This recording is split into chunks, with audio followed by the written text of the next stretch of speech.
నమస్తే. సామాన్యుడి చేతిలో సామాజిక అస్త్రం నెంబర్ 1 న్యూస్కి స్వాగతం. నేను రవీంద్ర. ఇప్పుడు ప్రస్తుతం ఆంధ్రప్రదేశ్లో ఒక చర్చ నడుస్తుంది. అదే పుష్ప 2. ఒక సినిమా గురించి, ఒక తన అభిమాన నటుడు గురించి ఒక్కొక్కరు ఒక్కొక్క రకంగా మాట్లాడుకోవటం, కామెంట్స్ చేయటం, పోస్టులు పెట్టడం మనం సర్వసాధారణంగా చూస్తున్నాం. అయితే ఈ పుష్ప 2 అనేది మెగా ఫ్యామిలీలో ఒక చిచ్చు రేపుతుందా, గ్యాప్ అనేది వస్తుందా అనే దాని మీద ఒక ఆసక్తికరమైనటువంటి చర్చ బాగా జరుగుతుంది. మనకు అందుతున్నటువంటి సమాచారం ప్రకారం ముఖ్యంగా రాజకీయ వర్గాల్లో చాలా కీలకమైనటువంటి చర్చ జరుగుతుంది. మెగా ఫ్యామిలీ ఏ రకమైనటువంటి ఒక వైఖరితో ఉంటారు, వారు చేసేటువంటి సేవా కార్యక్రమాలు కానీ, అలాగే ముఖ్యంగా తెలుగు సినీ పరిశ్రమలో చాలా కీలకమైనటువంటి వ్యక్తులుగా మెగా ఫ్యామిలీ మెంబర్స్ ఉన్నారు.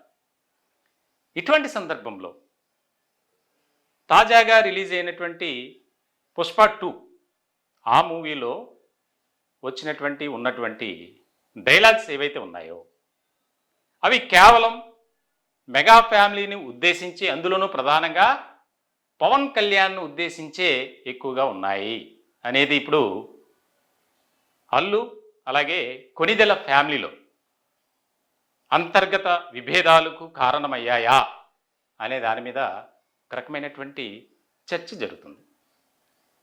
గతంలో మెగా ఫ్యామిలీ వల్ల లాభం పొందినటువంటి వారిలో ప్రధానంగా అల్లు కుటుంబం ఒకటేనే చెప్పాలి. అవకాశాలు ఇవ్వటం కానీ, వారిని ప్రోత్సహించడం కానీ, మెగాస్టార్ చిరంజీవి ఆయన చేసినటువంటి ప్రయత్నాలు మనందరికీ తెలుసు.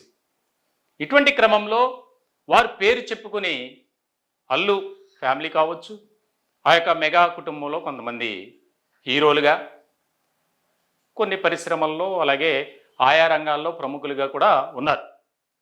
ఇటువంటి సందర్భంలో ఆ రెండు కుటుంబాల మధ్య ఎందుకు ఇంత గ్యాప్ వచ్చింది అనే దాని మీద ఒక చర్చ. ప్రధానంగా పుష్ప 2 సినిమా ప్రీ రిలీజ్ ఈవెంట్కి కూడా మెగా ఫ్యామిలీ నుంచి ఎవ్వరూ కూడా అటెండ్ కాల. దానికి కారణాలు ఎన్నో రకాలుగా ఉంటాయి. రెండు ఫ్యామిలీల మధ్య కుటుంబం అన్న తర్వాత ఖచ్చితంగా భేదాభిప్రాయాలు ఉంటాయి, వివాదాలు ఉంటాయి, అంతర్గత కుమ్ములాట్లు కూడా ఉంటాయి. కానీ అంటే ఎప్పుడూ కూడా మెగా ఫ్యామిలీ ఏ రకమైనటువంటి డిసిప్లిన్ అనేది కనబరుస్తారనేది తెలుసు. ఇప్పుడు చర్చ జరిగేది అదే. ఇదేదో కావాలని మేము చెప్తున్నది కాదు. పొలిటికల్ వర్గాల్లో, ముఖ్యంగా రాజకీయ వర్గాల్లో వినిపిస్తున్నటువంటి మాట ఏంటంటే చాలా కీలకమైనదిగా దీనిపై చర్చ జరుగుతుంది. ఆంధ్రప్రదేశ్ రాష్ట్రానికి డిప్యూటీ సీఎంగా ఉన్నటువంటి పవన్ కళ్యాణ్ ఉద్దేశించే ఆ డైలాగులు ఉన్నాయి.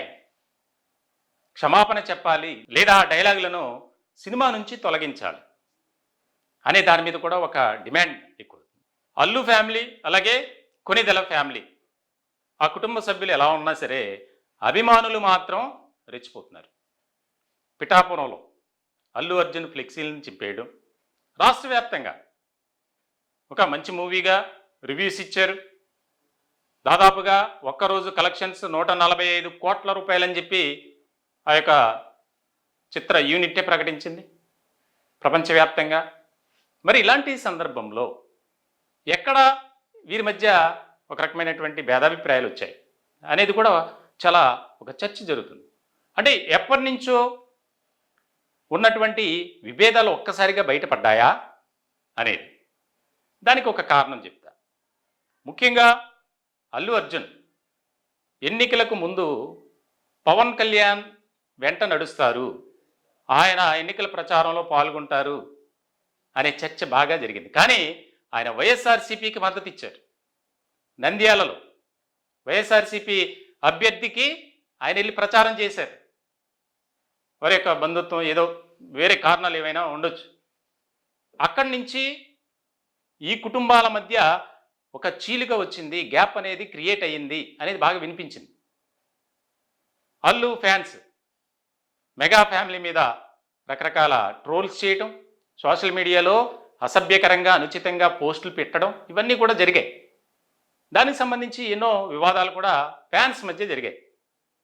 ఎప్పుడు కూడా ఒక డయాస్ మీద ఒకరిని ఉద్దేశించి ఒకరు మాట్లాడుకోలే. కానీ ఇప్పుడు ఈ మూవీలో డైలాగ్స్ వల్ల కుటుంబాల్లో ఆ రెండు ఫ్యామిలీస్లో గ్యాప్ అనేది అయితే ఖచ్చితంగా కనిపిస్తుంది అనేది ఒక చర్చ అయితే బాగా జరుగుతుంది.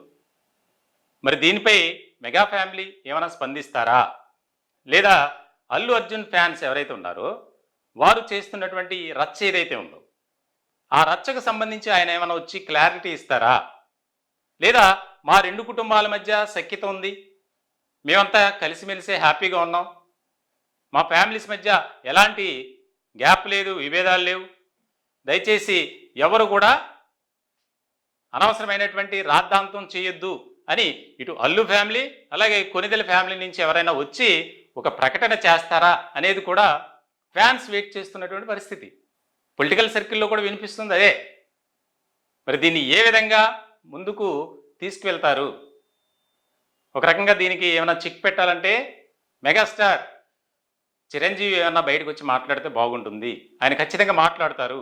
ఈ ఇష్యూపై ఆయన ఫుల్ స్టాప్ పెట్టే ప్రయత్నం అయితే చేస్తారనేది బాగా వినిపిస్తుంది. మీ విలువైనటువంటి సూచనలు సలహాలు కామెంట్స్ రూపంలో తెలియజేయండి. మా ఛానల్ని సబ్స్క్రైబ్ చేసుకోండి. Thank you.